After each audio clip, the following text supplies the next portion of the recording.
সিরাতকে আল্লাহ তাআলা আমাদের জন্য আমাদের জিন্দেগি সব কিছুর জন্য রক্ষা করে।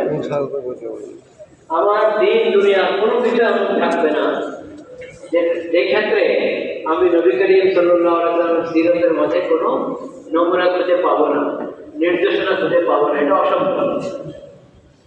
ভিতরে প্রচুর লোক। নবী করিম সাল্লাল্লাহু আলাইহি ওয়াসাল্লাম হলেন খাতামুন নবী, সর্বশেষ নবী।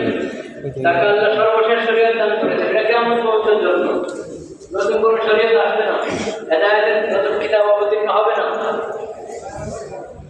তাহলে কিভাবে এটা সম্ভব? দিক থেকে কোনো একটা দিক ভিতরে ঢুকেছি, ভিতরে একদম জায়গা নাই। ভাইয়া এদিকে বসবো, এদিকে ভিতরে একদম জায়গায় নাই, এদিকে তো রাস্তা এমন হলে তাহলে তো শরীয়ত অসম্পূর্ণ বাহিরে।